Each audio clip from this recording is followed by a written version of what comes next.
go. Amy, good to see you again because you love talking about your feelings. How you doing, girl? What's new? Well, not much. I'm going to Louisiana tomorrow Oh, and leaving Texas as I make my way to a meetup of 100 women who live in their vehicles, which I did before in Texas, and I love these women. Most of them are over the age of 70 and they decided can't afford rents anymore, so they have their home on wheels. So I'm pretty excited about that. And I'm also excited about our guest today because I wanted to share with you that Janet has been in my life for almost half of my life because she became my, Janet, how do I say this? Advice only certified financial planner. that's it. And you've probably seen her on TV and heard her on radio.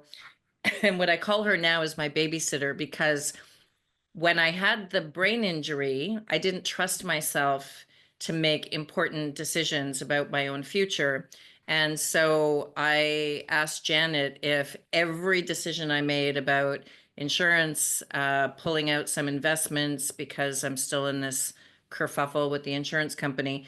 And I learned, and then she found my new accountant and bookkeeper, and Janet knows everything about financial issues. And you might be thinking to yourself, Amy, what is Kim doing having a financial person on this show? Well, what is one of the number one stresses that women Money. have? Finances, right? Yeah. And we're going through a period, and of course, I'm in the United States of America, and I'm going to be driving along the new Gulf of America. And this is We- where, Jenny, you're allowed to swear on this show. And this is one of Good. those times that I would like to swear. Um, so I'm very up to date on what is happening to Canada and also what has been happening in Canada recently with, housing stress and finances and stuff like that. So, Janet, welcome to the Thank Inner you. Shift. And before we get started on the podcast, you shared with us, which Amy and I didn't really know, that we have a bit of a uh, sort of double entendre is that a shift used to be used to protect a woman. And can you just Yes. explain that before we dive into finances and the stress of finances? Well, yeah, it's funny because I read historical novels and they always talk about a woman's shift. So after she takes off her outer garments, what's left is her shift. And it protects her from the environment. It protects her from, the world, as it were. It's underwear. It's the closest thing to her skin. So when you mentioned the name to me, I thought, oh, this even's getting better and better because it has that extra meaning, at least for me and for many others who read historical novels.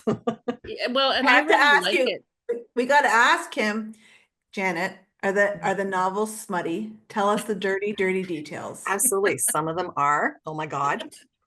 My favorite TV series, Outlander. Oh, yeah. Oh, yeah. One of Right. mine too, and they're coming Right. back, or have Guilty they pleasure. already? One season left, season 8. One season. I know I'm actually going to Scotland Oh, this winter. I'm going to what Janet referred me to was I was born on Vancouver Island, but Janet told me all about Tofino, which is where I was going the day of the accident. mhm. And the next winter will be Scotland because I want to find my own Outlander. No, right? I do. It was I so do. sexy. The other thing that I liked about the idea of the shift when you explained it to us is that that's what Amy and I are hoping to do with this show is a bit of protection, right? Like a little bit of we're going to share the good, the bad, and the probably super ugly about what women are dealing with in this Mm. day and age. And provide to each other a bit of a protection from the outside world. So I just love the visual component of the shift. So I'll ask the first question because I've known you for a really long time, and then Amy can dive in with hers because I always joke that she's 33 years old, and she's not, but Well, why don't we, before you ask her questions, maybe the ladies that are listening want to know who the F we're talking to at the moment. Janet, maybe you could tell us a little bit more about you from your perspective. that was going to be my question, Amy. Thanks, Because- Amy. It's a question, but it's more like give us the goods of the introduction. Yeah, Yeah. tell us who you are, Janet, other than my personal savior. Give us the deets. Okay, so I am a armed forces brat. My dad was in the service for a long, long time. I was born in Germany, which I always thought was kind of special. And yeah, and I'm a big fan of the military now that I understand it more as an adult, because I hated it as a kid because we had to move every 4 years, right? So Yes. I'm the oldest sibling. You can tell because I'm always bossing people around and telling people what to do, because it just comes natural when you have younger siblings. That's what you do. And yeah, married, no kids, although I'm married. Did I say that? Yeah. So you have a kid. I have a kid. And yeah, live in the east side of Ottawa. I've been in Ottawa for 50 years, came here in high school, and it's home. It's not my, my birth home, because, I moved every 4 years, but this is my home. I love this city. I love this country, and love what I do in finances. It's like I was born to it, because I get to boss people around, right? I should change have told you, by the way, that what we're telling the ladies who are watching this is grab a coffee or a tea or whatever it is that you want. So when I was getting ready to do this interview, because I'm in a hotel here in Texas, because usually I sleep outside, I know you guys don't want to hear it's really cold in Texas because you have that big storm, but did you get your tea? Because I know you're a green tea drinker and you're healthy and yoga and all that kind of stuff. Water Perfect. today. Healthy and yoga. Perfect. And so when you say that you're advice only, what does that mean? So it's different. I mean, financial planners give advice, anyway, but I don't sell any product on the other side of the advice. So I'm just the advice, which is a small segment of financial planners, but it's a growing segment. Isn't And, that kind of a bonus because you're objective? Exactly. Transparent, objective, no favorites. It's just the advice. And then I refer on, right? Because people will still have to do transactions. They'll still have to find an investment person, an insurance person, a mortgage person, all that. So it works really well, but start with me at the advice level, and then we'll find the transaction people for you later. And we're both from Orleans. When you said, east of Ottawa, I grew up. When did you move to Orleans? 1980. Okay, so I moved 81? there in 1982 when I went into grade 9 at the high school that you would know very well, Corrine Wilson High School. I do. So before we dive into the stress of the world and how it impacts our finances, Amy doesn't know everything about your background and how you became a television celebrity. So Amy, other questions that you have for Janet before we ask about the state of the world? How long have you been a planner? Like I don't know if I missed it a second ago, but like how long have you been doing this? And did you have like a former life before? Yeah. planning? Well, probably because you know me a little bit better. You know that my background is sales and marketing, and I've been a financial planner for 25 years now. Awesome. So yeah, it was kind of like, I thought it was when the career change was, enforced on me because I was laid off. I thought this is a good one. This could take me into, my years to come, right? Where it's just, I'm not judged by, how I look. I work for a cosmetic company. And, I'm judged on my brain, which, can hopefully keep me going for a few more years. So I enjoy this so much. And, I get the question all the time before you ask, when are you going to retire? And my answer is whenever I want. Thank you very much, but not now. So I've still got some. I wasn't going to ask that because my future depends on you. So I don't want you to retire anytime soon. But do you practice what you preach in terms of the advice that, for example, that you give me or that you give to other people? Do you use that at home? I do, for the most part. For the most part, I mean, only of course, what's applicable to a couple with no kids is, we have different different streams, different situations, because people's finance, and we'll probably even get more into this, people's finance is unique to them. It doesn't matter what their friends or family or the people on TV tell them what to do. It's what is pertinent to their life and their lifestyles. So everyone's different. And you take care of your mom, right? I do. I've taken a bigger part of that since my stepfather died years ago and since my mom is aging now. I love Amy seeing knows a lot about that. In the previous episode, we talk a little more about what she does. But Amy, if people are just joining us now for this episode, and we want them to go look at all the episodes, just explain for people how you and Janet might align in understanding the planning of the generation. Oh, how do we not align? I mean, not only does Janet have that personal experience with her mom, and like finances are a huge aspect in elder care. And on a side note, I love seeing the Facebook updates with you and your mom, because I love seniors, right? She's Like so cute. I've been I've been working with seniors for 20 plus years, right? And it's just Right. my bread and butter, right? And so I think it's so important for families, like the caregivers themselves, to have that financial stability and understand how their finances work. But what I'm also seeing as well is that, and please let me know your experience, is that one, pensions are dwindling a little bit. So there's not as many pensions out there anymore. There's a lot of seniors coming through that are on government assistance, and that is it, which is scary in a senior housing scenario where you need care and housing. It's terrifying. And so, because that's happening, more and more of the kids are actually having to pay for care, housing, whatever it is, they have to top it up. But what I'm seeing is that not many of them are planning to do that. And I'm all about planning. You're a financial planner. Have you seen this come through? Absolutely. And I was going to mention that is that's one of the things that I ask people, is there a potential that you, if you aren't already doing it, is there a potential that you'll have to supplement your parents or a dependent sibling, supplement their income? And some people are saying, yeah, I think, at some point my mom's going to need a boost, or it's never about, yeah, mom's going to come and live with us, frankly, but it's about, yeah, I can see that we're going to have to help with some of her expenses at some point. So that has to figure into their plan. But again, it's probably, they're already accepting that as a, yeah, it's probably going to happen. A lot of people don't have the forethought to even think that far ahead, I think.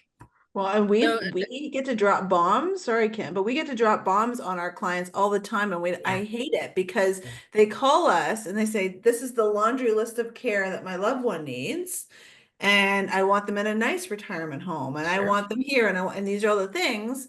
And then they say, "Okay, well, her budget's 1,800," and then we cry a little and we Yes. try to redirect them, because that, like, they either have to figure out, we have to figure out another way to do it, or they're going to have to top it up. And the one that's on the top of my mind is that their ballpark cost for what they needed was about $5,000. So that's a huge amount of top up every single month. Yep. And that was on the least, like, less expensive side, to be honest, because Yeah. we've seen crazy amounts of different things. So, Mhm. when I worked with a financial person years ago, I am in this field all the time talking about retirement, and I was trying to get them convinced, maybe, or get them on the same page as me, that I'm going to need more money than what you're telling me I'm going to need. But a lot of people are looking at the 65 to 75 or to 80, which you're not supposed to need as much as we do now. Mortgages are paid off and all that stuff.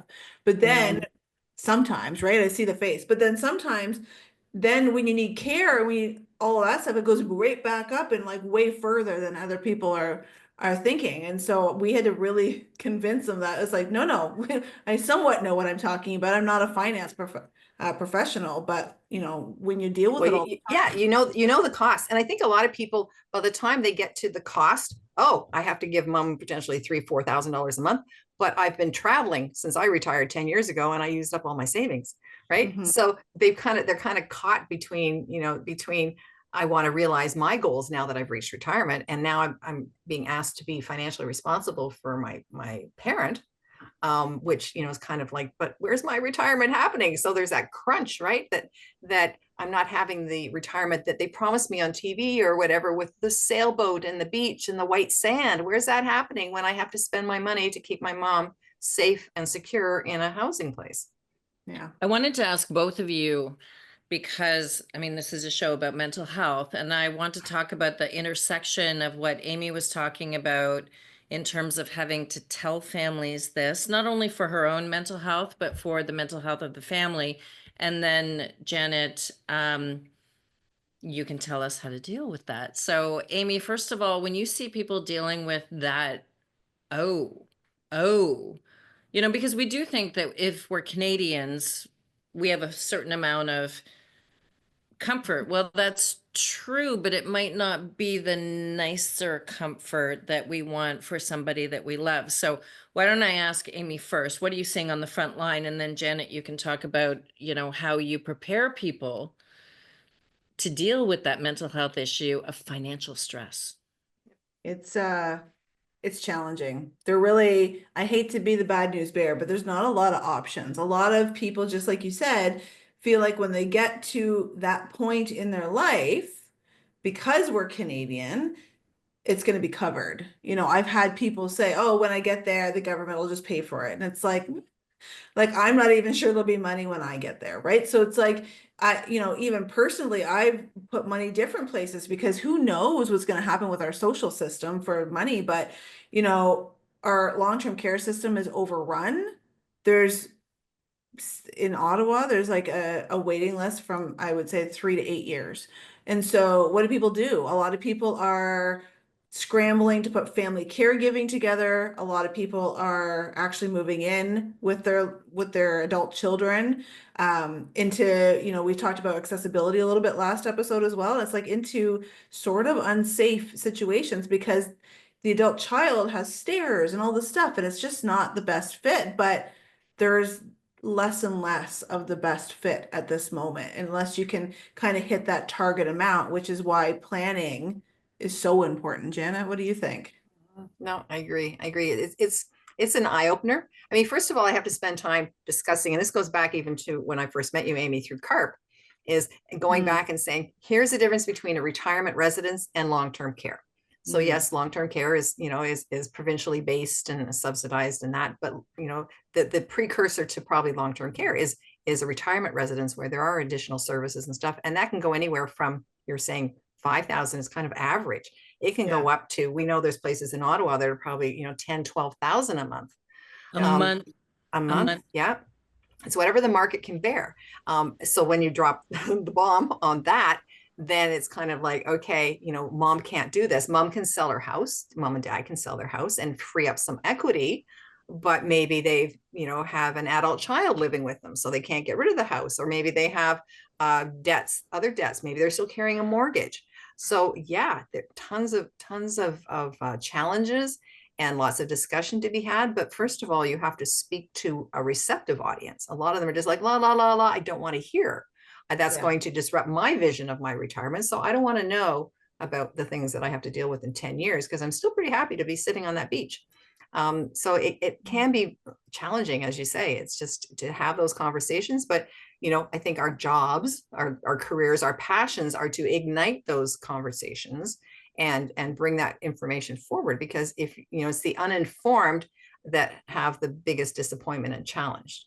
I call those people my ostriches, because they literally stick their head in the sand. And speaking of mental health and burnout and all that stuff, you think it's stressful not wanting to think about what hasn't happened yet. Consider when all of that turns into a crisis, and it's just piled on top and everybody's pulled in. It's like a vortex. Yeah, very much. I mean, you thought your emotions were under control. Wait till you have to deal with it in a crisis, and then realize how many choices you still don't have. Well, and then on top of that, you're in the crisis. So that whole situation, and then somebody will die or somebody will get hurt or like whatever. It just piles on. And that's why I think all of us are very pro planning that, get some of it out of the way, understand what you're doing, because the other side of the coin isn't better. I worked with one of the women that were all of you who are watching are going to meet is Laurel Gillespie, who is the CEO of the, I always get this wrong, Canadian Hospice Palliative Care Association. And they did something on International Women's Day, and we're launching this podcast around International Women's Day, that most of the responsibilities that the two of you are talking to, the vast majority are women that are supplying not only to the parents, but sometimes an aunt. And then they're also taking care of their children. So, you know, what Amy talks to me a lot about is like getting sandwiched on either side, but it is the vast majority of caregivers for seniors are women. Oh, And, easily. you know, this Yeah. podcast is about women for women, produced by women for women. So Janet, do you find that the people that come to you are mostly women first saying, I think there might be a problem here? No, I wouldn't say that. I do deal a lot with women because they find they communicate about their finances better with another woman. But I don't know that women are feeling overwhelmed. They should be about the fact that they're going to be a caregiver, likely for someone in their family for the rest of their own lives. So whether, like you say, whether it's a child, whether it's their parent, whether it's their spouse, it's a role that we've been kind of groomed towards, whether we go there willingly or not. But it's kind of societal pressures that's just kind of, and it's also just maybe something, I'm not going to say genetic, but something that women nurturing mostly take more easily on their shoulders. But again, women being not being the major breadwinner in many families is already disadvantaged financially. And now if they're still maybe even in their prime working years still, they are further disadvantaged because now they're taking time from their own work schedule or their own ability to earn income because they have to care again for a parent or a spouse or a child. So it is a lot to bear. And there's not a lot of options sometimes because I can't just drop everything and say I must focus on my career, because you could, but again, there's people that are so dependent on you, not financially, but for caregiving, that it's really hard to extract yourself from that and just say, no, I must earn money for my own well-being. So people that do tend to become caregivers, whether by design or not, are also further financially disadvantaged. Well, and I will say, when it happened to me with both of my parents, I was not married and I am an only child. So there was no, excuse me, there was no option. And luckily, I think, Janet, as you remember, they're from Kingston, Ontario. And that's actually how Amy and I met. Was I didn't know Amy at all. And it started about 6 years ago. And I was driving home after my dad's diagnosis to Ottawa to pack up. And I was fortunate in that I could run the company from Kingston. But, you know, again, that was absolutely loopy thinking because I couldn't focus on anything other than my dad had a terminal diagnosis. And I called Amy from the 401 because she was recommended by our mutual friend, Sam LaPrade. And I said, what do I need to do? Because I had never thought that my very healthy parents were suddenly going to go downhill really quickly, and they were well invested. So I didn't have to kind of worry about that part of things. So, sometimes you're talking about single women or single men, but mostly single women, I would think, who are dealing with their kids coming up and then their parents struggling. And so there's only one income to go around, and hopefully whatever the parents have saved. So I'm getting around to a question. I just wanted to tell everybody how I met Amy, but so do you encourage the seniors to also get their house in order? Because that would have been helpful in my case if I had known where all of the things were in bank accounts and all that kind of stuff. Mhm. I think it's kind of a generational thing as well, because a lot of people from the previous generation, let's say between World War II, early 60s, were very private about their money and don't want their kids to know because they've all heard, oh, don't tell your kid because then your kids will try and take your money. Like there's a lot of insecurity around it because they never really felt they had enough. And because their parents came from the Depression. So it kind of that stigma, that feeling around the money was very, money is a precious resource. Don't tell anyone about it because they're going to try and take it from you. Versus this generation now is kind of like, blah, I'll just tell you anything you want to know. You want to, I'll tell you anything, even if you don't want to know. So it's a whole different dynamic, but I think it's still very, it's my money, so it falls to me. I need to make provisions for that money. I need to have conversations with my kids and say, okay, kids, I'm going to try my best, but there may be some shortfalls. Can you help me out? Can you help me sell my home when I'm elderly and I need some assistance in downsizing or selling my home? And maybe they don't own a home. So, all of those considerations are should be on the table. And there's conversations that need to happen probably by the time your parents, I think you've heard this before, Amy, by the time your parents turn 75. If you haven't had the conversation with them, then the kids should probably force the conversation. But sometimes the kids don't want to hear about it. What, we're going to talk about you dying, but you're only 75. But yes, we need to have this conversation. So it's at a crucial point where the issue needs to be forced either on the kid's side or the parent's side to have a conversation. Say, here's the information. You want to meet with my financial person? You want to meet to talk to my lawyer? You want to see my will? Like whatever that takes, it's better to have that upfront knowledge than it is to deal with the crap show that happens after your parents die with no will, or they're ill and they don't have a power of attorney in place. You know nothing where their bank accounts are. Like there's so much that goes into that crap show that parents are maybe trying to protect their kids from having to deal with it. And then, like you said, there's a crisis and they don't know how to deal with it because they don't know all the pieces or the people involved on the parents' side. I think It's a that's such a nightmare. good point, Janet, because as you know, my dad died 6 months, not even, after his 75th birthday, and he went from diagnosed to palliative in 7 weeks. And the family forms were in a locked wooden box under the bed. And someone moved them, so I didn't have kind of eyeballs on what was going to happen. And so what I wanted to ask you about principally in this interview, because all of that is like what I call tools you can use, is the world is changing, right? Young people can't afford the new introductory townhouse, so they're staying at home longer. And we also know that things like tariffs and steel and aluminum, and I heard this morning craft beer, which I find really interesting, but because maybe you need a little more craft beer if you're going to deal with these problems.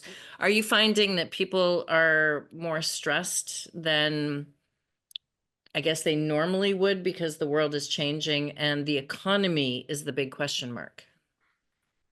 Yeah, I'm not seeing that the US government stuff has hit them so much yet.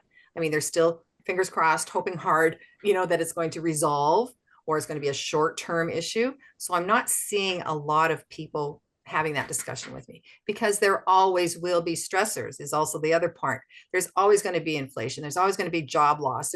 We had a tariff war, 8 years ago? Like there's always going to be something. So the logo or the motto for the financial planners that often use is hope for the best, plan for the worst. So when I'm talking to people, I'm saying you're probably going to live to a long age, but let's talk about what if you don't. You're probably always going to have your job if you're younger, but let's talk about what if you don't. One of you is going to predecease the other. Let's talk about what that looks like, because it needs to be in front of them. It can't just be a wispy thing off in the future. It needs to be discussed so you know about. We're always going to have something, and sometimes we're in control of it. Sometimes we're along for the ride, whatever that ride looks like. But if you do have your stuff that you control a little more nailed down and transparent to those that might eventually need to help you, that's a good start to being able to deal with the stuff that you have no control over. How do those discussions impact the two of you? Because that seems like just really vulnerable stuff. I would tell you that most of what I talk to caregivers about is how to have that conversation. Like I mentioned, having the ostrich in the sand moment. And I think that the pressure of having the talk, which is extra pressure if you have young ones as well, because you're having the birds of the bees talk and then you're having the elder care talks. And it's just like, it's too much talking for everybody. But it's too much talking for me.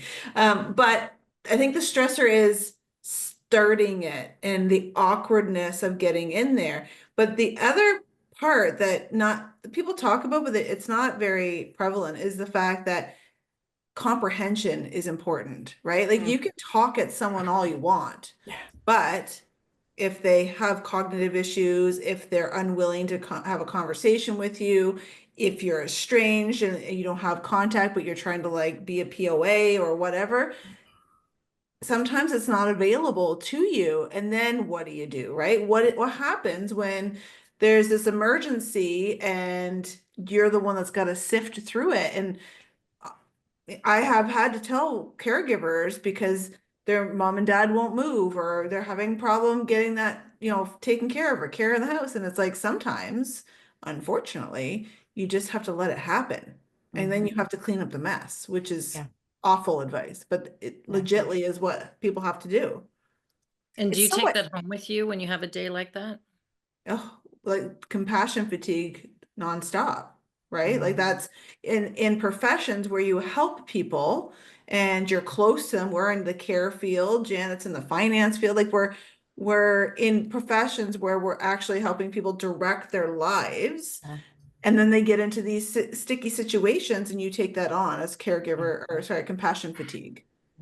Janet, do I give you compassion fatigue? Because you're the boss of me. So like You give us all compassion fatigue. I was going to say that most days. carry on. But you're a willing participant in it, right? You're willing to have the conversation. It just drives us a little bonkers sometimes.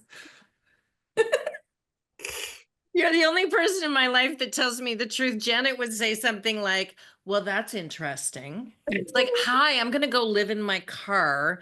Can we make that work for 6 months? Because I need to go on a drive to get my head sorted out. And I get the interesting. Okay, so let's start with insurance and then we'll go from there. It has been interesting, I must admit. Yes, well, I mean, this is my lovely hotel room because, well, A, I'm seeing family here in Texas, but B, it is cold even for me to camp outside. So It's Texas cold, she should say. Well, they had ice. They had ice. It was on the news that they had ice on the freeway today, and everybody lost their minds. I'm like, Yeah, wow, if they you would. could see what was They would. happening in my hometown today. that's But because anyway, Canada threw all our snow at them. It's like, Think take so. that. I think so. We're making up for it. So Janet, now that Amy has mocked me, now that Amy has mocked me, how do you like? I know that there must be some really rewarding parts where you have success stories, but is there frustration sometimes when you think, I know where this road is going, and like, how do you deal with that? Well, and when this is kind of ties into what you were asking me, is that I will defend people's rights to maintain their independence as long as they can. So I'm trying to do this with my mom, right? She's 94. She has some financial means, so it's getting a little bit easier. But if she said to me, some of her power of attorney issues or some of her lifestyle choices, I only want to do this, then I'm going to have to say, okay, because I think you're still cognitively capable, I will agree with you. It may not be what I want, but because I want her to maintain her independence as long as possible, there's sometimes, to Amy's point, that you have to back off and just let the crap show happen, because that's what that person has. It maintains their dignity, their independence. But there's sometimes where, you have to maybe ask a third party to assess their capability and say, okay, the person doesn't have the cognitive ability any longer to make those choices. So yes, you are, even though they want this and you want that, your choice for her seems to be a better choice. So That's a really good point, that's though, like hard. getting a third party that's not in your love relationship. Yeah. When things get tricky. Do you see that very often? Like getting a third party opinion? I haven't. My mom, bless her, is still cognitive. But yeah, I can speak. She is like so cool. She's She is so so Yeah. cool. But I I mean, mean, that's yeah. coming, right? And I mean, Amy certainly probably sees it more than I do, but in my friends and family, I see it in the larger scope. And it's not easy to balance the two, independence, dependence, and and it's hard either way when you see your loved one deteriorate, and this is what happens. And I am now the mother of my mother, I'll admit it, where I'm making her choices for her. And I remember her saying to me, button up your coat when you go outside, and now I'm buttoning up my mother's coat when she goes outside. Like, it's just, that is hard to deal with, and that's probably it's probably one of the hardest things to deal with. And Amy, are you that third person then in the family? I'm the third wheel all day long, Kimothy. Yeah. So the thing Yeah. is that, to Janet's point, if you are not getting anywhere, and as a caregiver and the senior in this example, if you're not getting anywhere and you're just worried, and it's going to impact you because you are the caregiver, it will hit you at some point. That sometimes people just call us in when we're with my work to just deliver that information with them, and in a fact-based reality with experience, to say, I've seen people do this, these are the facts of this. Deliver the information, because many times in my world anyway, and I don't know, Janet, let me know if it's in yours as well, but many times it's because the caregiver and the senior in this example are too close. Yeah. The senior does not want to be parented by the caregiver. And Mhm. so therefore the caregiver is always wrong. And so, you just need someone to step around and be like, I'm going to deliver this to you as a professional, which is basically pretty much the same thing as the caregiver was saying, but we take away that emotion as a third party, because most often, the caregiver and the senior are fighting because they get to a point where they're not talking, so they're screaming. I've sat in the middle of two caregivers while I was talking to their mom, and they were fighting over us. And it's like, you just have to concentrate on what we're doing. And it's, if you're going to call in a third party, I think it's a good idea, especially if you can't get that communication piece through, because the toll it takes on people's mental health to try to keep having the same conversation, which means they still have to every single time get up enough of the steam to have the conversation in the right setting at the right It's time when exhausting. the moon is Yeah. there and the stars are Yeah. here, and it's exhausting. Yeah. Yeah. It's So do you it's leave it mentally, at the door when physically. you come home, Janet? Like, I'm sorry. Do you leave it at the door when you come home and say like, Kimothy's in the middle of a desert somewhere, and like, um, how do the two of you not bring it into your own lives? Because I only know from a reporter point of view, right? Like, I could have covered a murder and I'm making my daughter dinner, Yeah. so how did the two of you not let that mental health issue come into your own lives? I think you do have to compartmentalize a little bit. I mean, we are professionals. This is what we do. We're called to do this. We're passionate about doing it. And at some point, if you don't protect yourself, you will no longer be able to do it. So that's part of the reasoning, I think, that you can continue, is because you are not boxing it away, because I think it still plays on your mind. But at least you're kind of moving it out of sight while you deal with your personal stuff. And in my case, like, I'm counseling people on their parents' long-term care and the costs and stuff involved while I'm living my mom's. And that's kind of, and Amy, you wouldn't know this, but that's part of why I got involved with CARP many years ago, is because my parents were aging and I wanted to get better informed on it. So I slid into that senior industry and sucked up as much information as I could, because I knew at some point I'm going to be the point person in my mother's life. Wasn't able to help my father. He lived on the West Coast, but yeah, so I'm able to practice what I learned at the feet of all of you senior sector people.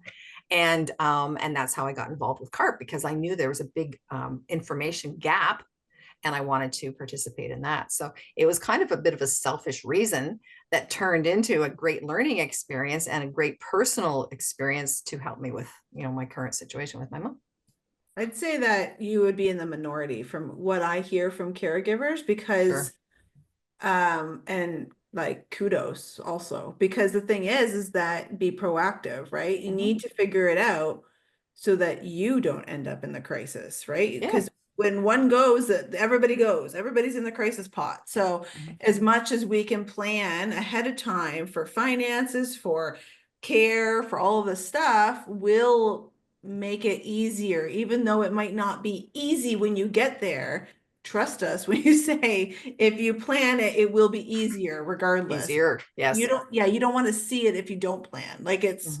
we've seen some terrible crap out there.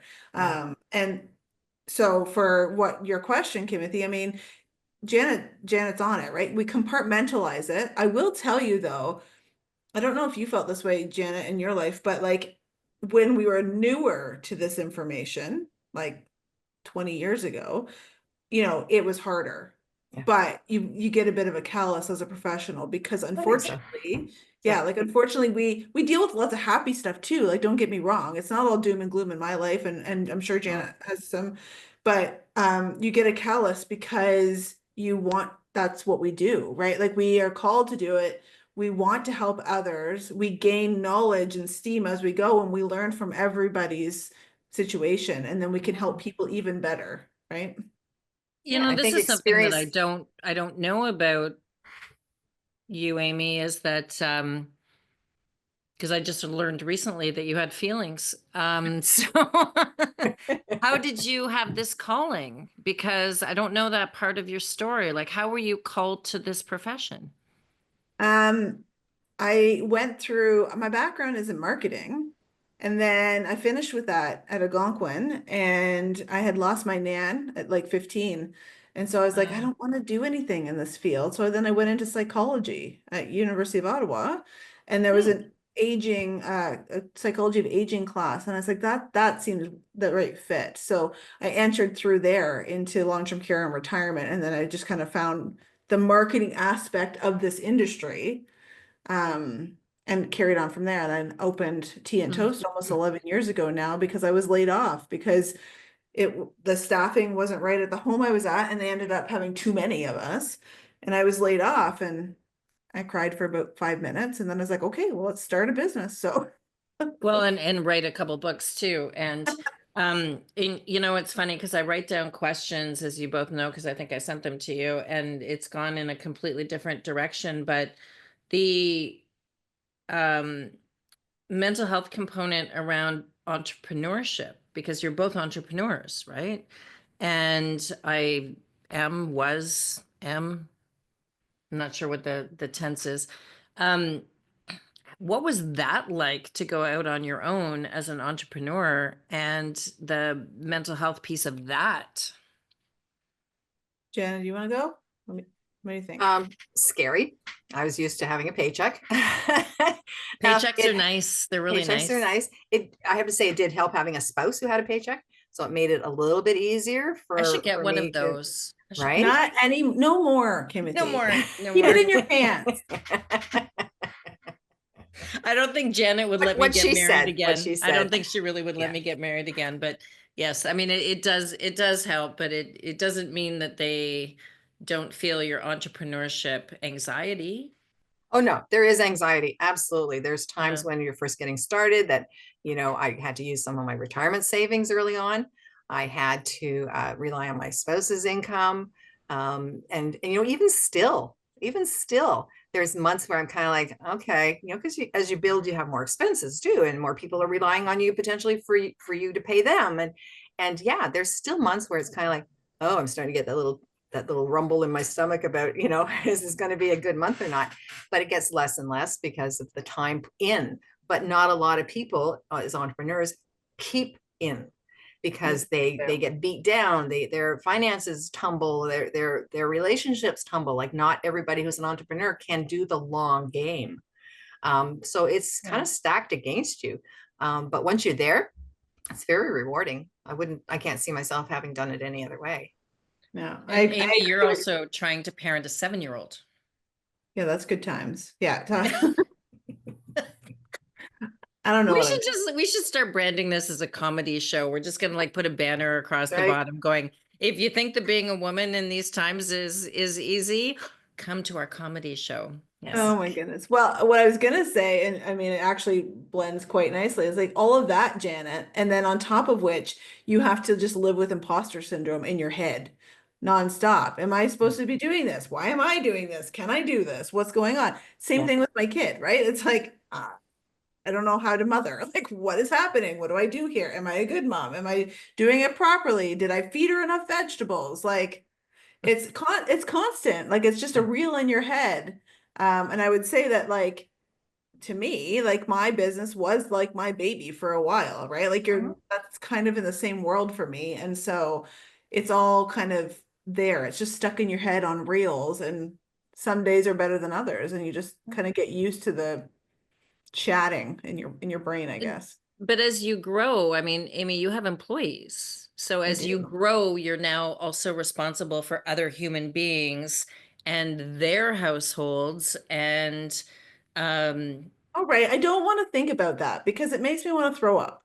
So because when you bring them on, when you bring people on, you have to be stable enough to know that you're promising someone a livelihood when you're bringing them Yeah. on, right? And it's like, sometimes people don't work out or whatever, and that's a different piece of it though. Like, when you're bringing people on, I always have made sure that we were over busy before I brought somebody else on, because I wouldn't want to promise someone a steady paycheck unless I could provide it. And so getting up past those barriers of like how busy, I should hire here, but I actually didn't hire till we were here in business because Yeah. and because I was afraid, and then you take it on, which is more stress.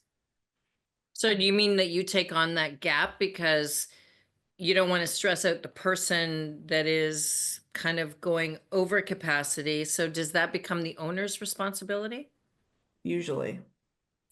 Almost always.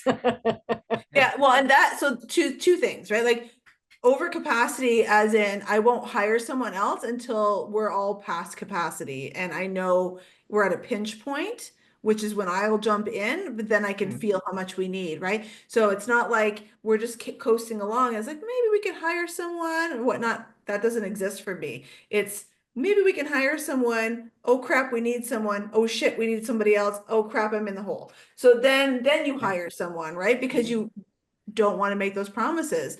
But as the owner, like I don't do the advising all the time. I have my team to do that and I do other things.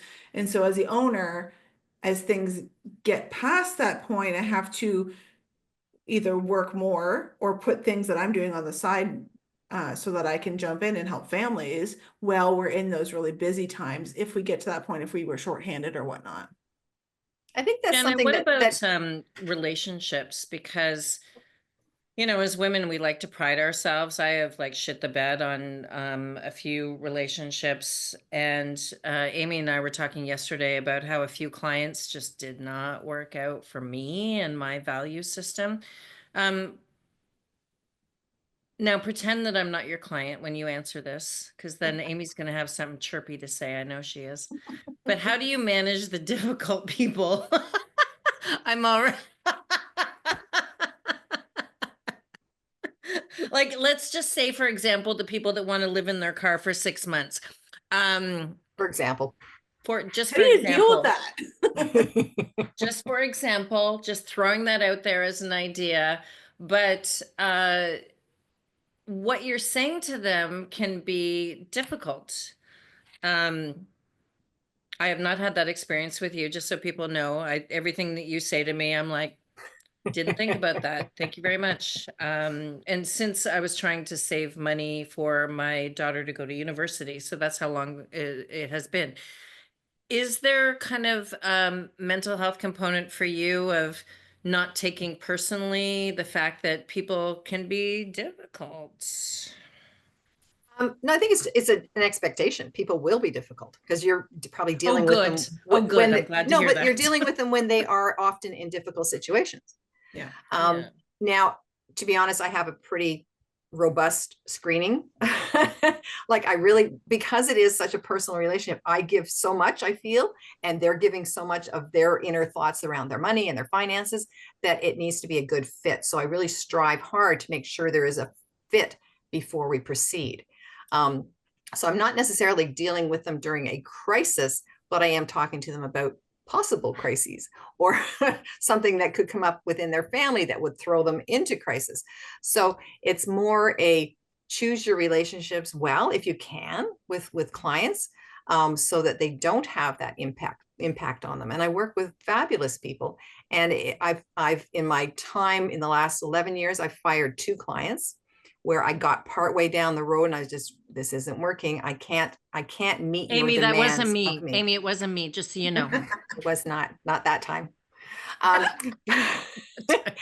right. But I mean, that was very empowering for me to just kind of say, okay, I have the means, the confidence, whatever, to be able to say them, we're not fitting. I'm not delivering to you what you expect me to deliver because it's impossible for me to. So I'm sorry. And I actually refunded them, which was, I thought, pretty good, way down into the relationship that I refunded them. But I just couldn't take the upheaval that it was giving me, the emotionalness, and yeah. Yeah, So I so had to, your mental health was impacted by a client that was yeah. being challenging. Yeah, and not even in a rude way, just in Yeah. expectations. I knew this wasn't going to be a successful outcome for either one of us, so let's just pull the bandage off and each go our own ways. That's such an important lesson, is at what cost does your emotional health factor into entrepreneurship? Amy, over to you, my feeling friend.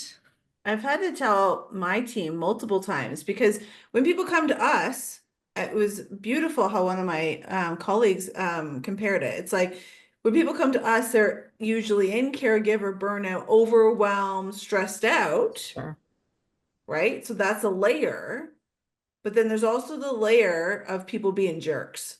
And so the thing is that we can deal with this. We can deal with a lot of this, but when we had to get to a point, we don't do it very often, to Janet's point, that we've had to fire clients too because it's not a good fit.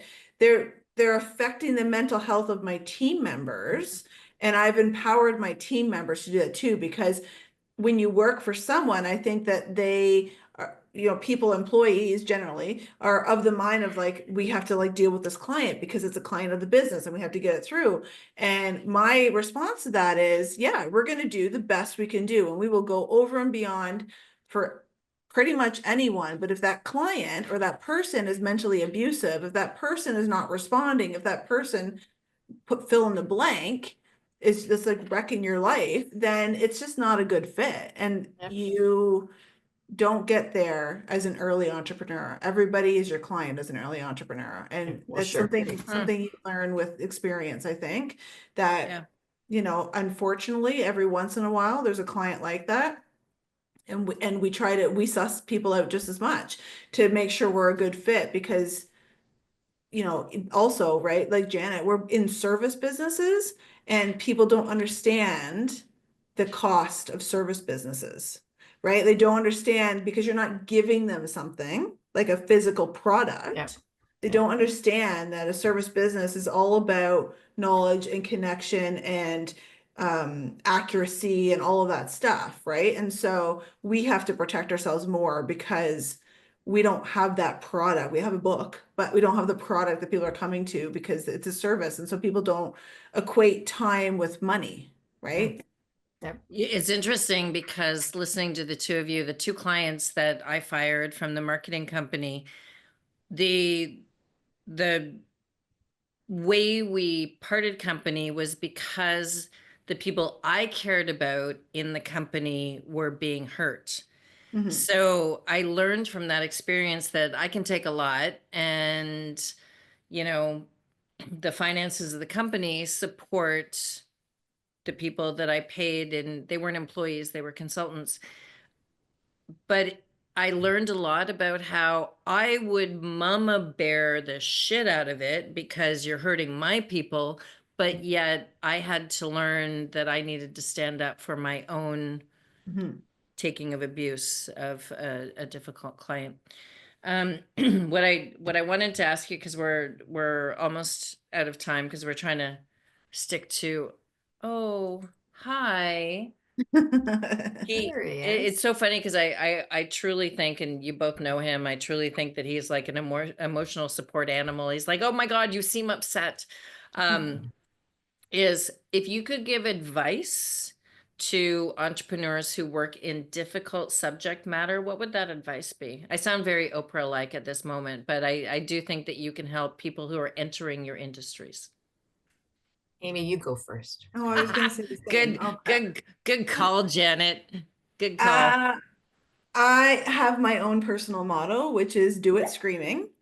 And so, it's not gonna be Oh, you clean, mean the business? Sorry, I right? wasn't sure what you Do were referring do to there. anything screaming. It's not gonna be easy. It's never easy. It's just if you want it, right? If you have the heart for it, you want to help whatever the field is, right? Like if you don't have the passion for it, find a new field.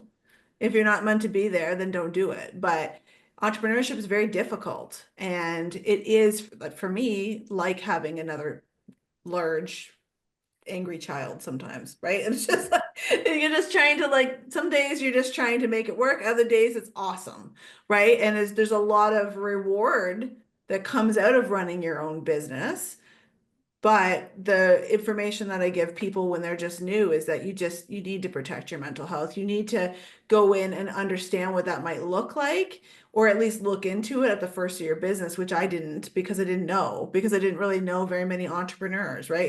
Especially in my industry, Yeah.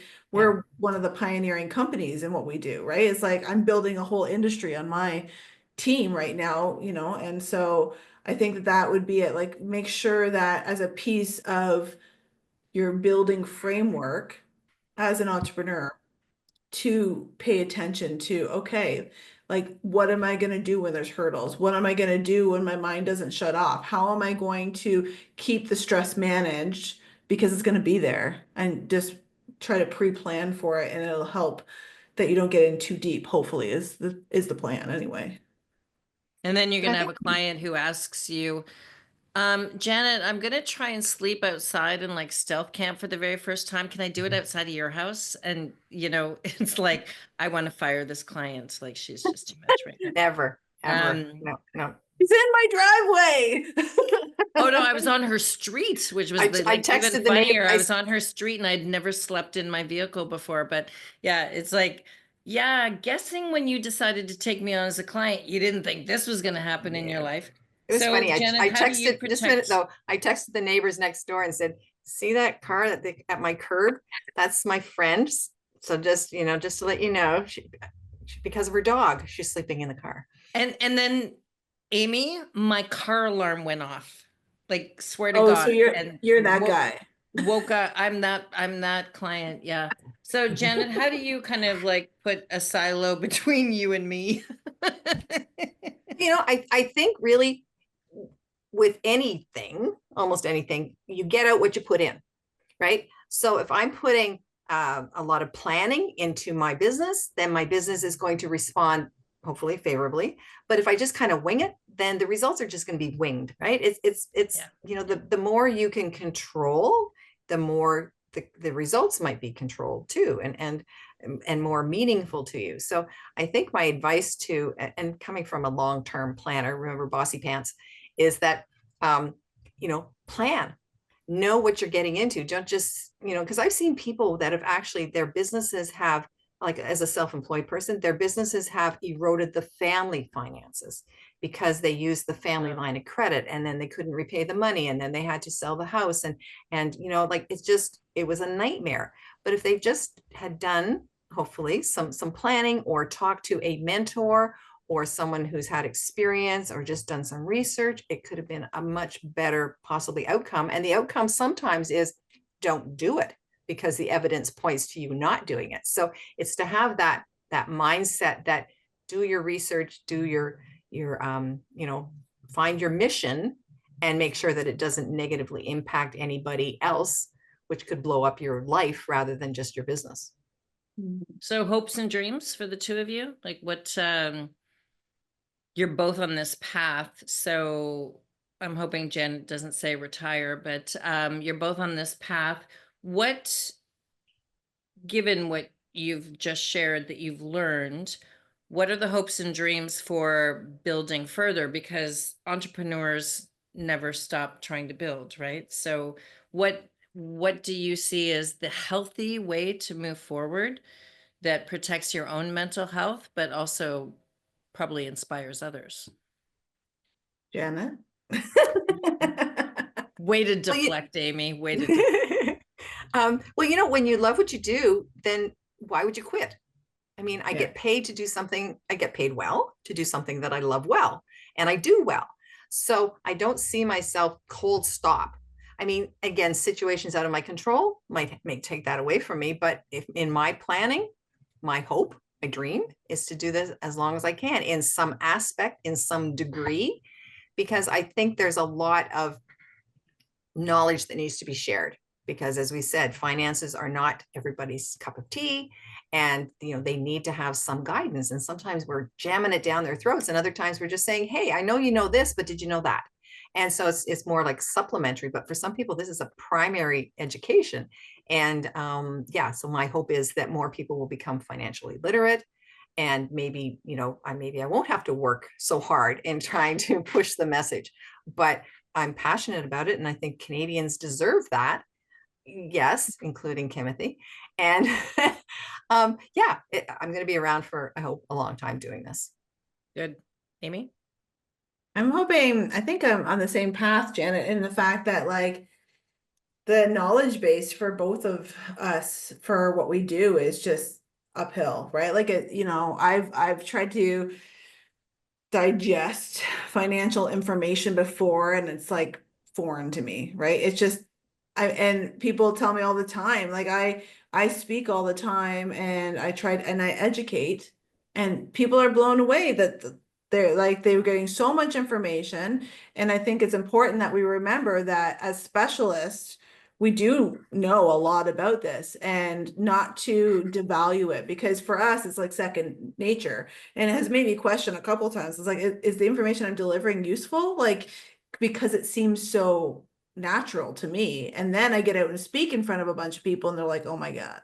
So you're like, okay, I'm on the right track at least. But I think that we're just going to keep educating in senior living, and all of the things that are touching it in elder care, so that people can get that education, people can be better familiar. Because I'll tell you, after 20 years in the business for senior care, people's number one question is still, what is the difference between retirement and long-term care?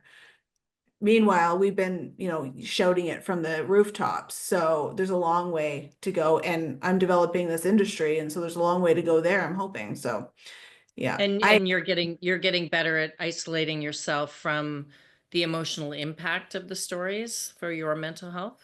I am actually, because I'm in problem solver mode all the time, and I really enjoy that. And so my team will bring me the really difficult cases, which I don't love for them, but I love doing them, because then we can really strategize and problem solve. And so I really enjoy that. And I can, because I'm not doing as much advising personally anymore, and I'm helping the team, I am one step removed from that now. So it's like I'm hearing a story, let me give you a strategy, and then they're going to take it from there. So that's been helpful. But again, after doing it for so long, once you get the rhythm of it, even with my new people, eventually you get a bit of a callus, because you need to build that a little bit.